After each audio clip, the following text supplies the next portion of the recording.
পাতলা তেল নিয়ে নিয়েছি, লবণ আছে, ইস্ট আছে, চিনি আছে আর আমুল দুধ আছে।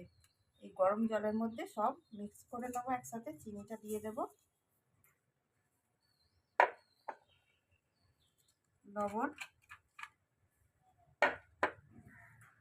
এখানে 1 কেজি ময়দা আছে, তার জন্য আমি 1 চামচ আর 1.5 চামচের মতো ইস্ট নেব। এই যে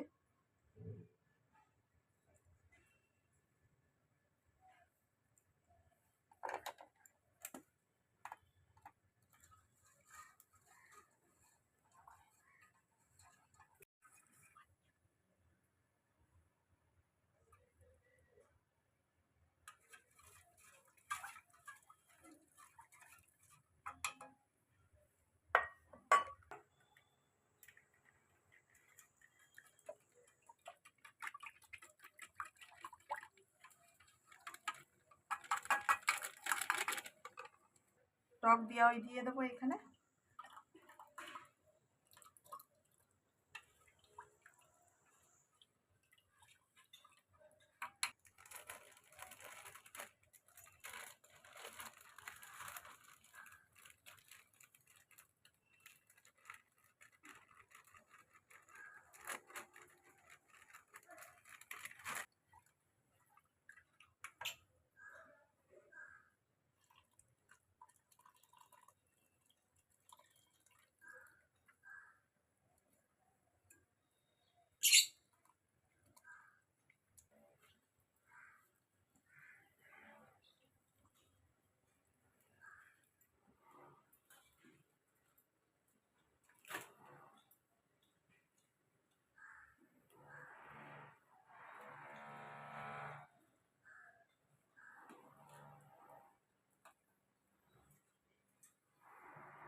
চলে গেল যে।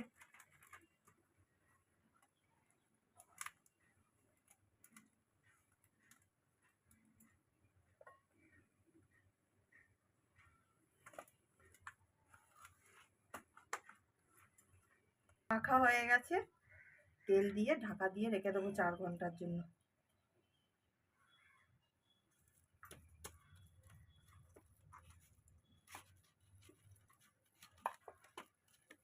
এটা ফুলে একবারে থালা উপড়ে যাবে।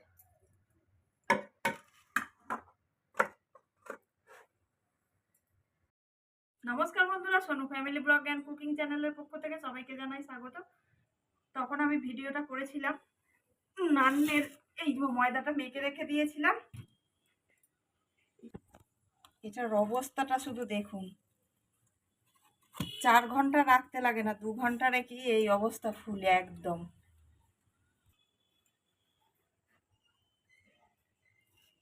এই অবস্থা হয়ে গেছে, এত ফ্লাফি হয়েছে, ফুলে পুরো থালা। মাটির থালাটা তখন আমি দিয়েছিলাম, দেখছি ফুলছে বলে আমাকে স্টিলের থালা দিতে হয়েছে, তার সত্ত্বেও ফুলে সব বেরিয়ে যাচ্ছে। তো আমি নানটা করে ফেলি এখন ইন্ডাকশন ওভেনে। এখন সন্ধে হয়ে গেছে বলে আর উনুনটা ধরালাম না, এখন আমি ইন্ডাকশন ওভেনেই করব।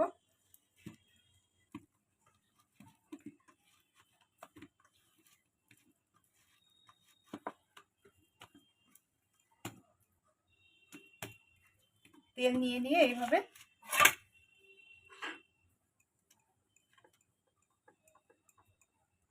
কাঠের চাকিটা নিলে কি হবে, কাঠের চাকিতে চিটিয়ে ধরে যাবে। এটা হচ্ছে মার্বেলের চাকিটাতে নিলে তাতে চিটুবে না।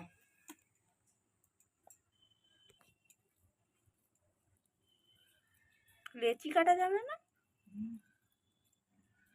এরকম করে করতে হবে না, ইঁদুরটা আলাদা হবে।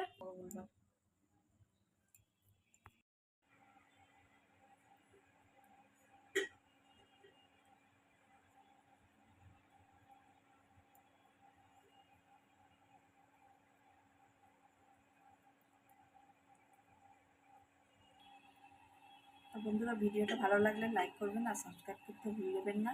আর পাখিগুলো এখন খেলা করছে।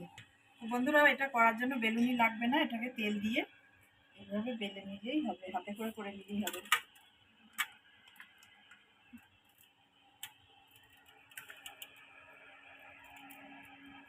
কড়াইয়ের মধ্যে তেল দিয়ে দিচ্ছি।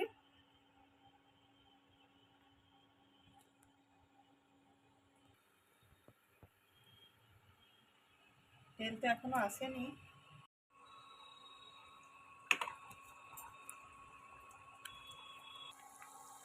ওয়াও,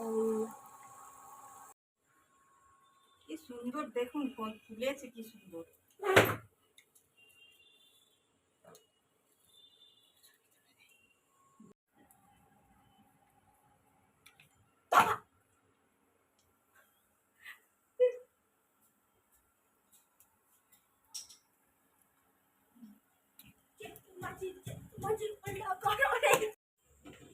আলুগুলো বেঁধে দিচ্ছি, ঘুগনিটা আমি ওখানে করে নেব।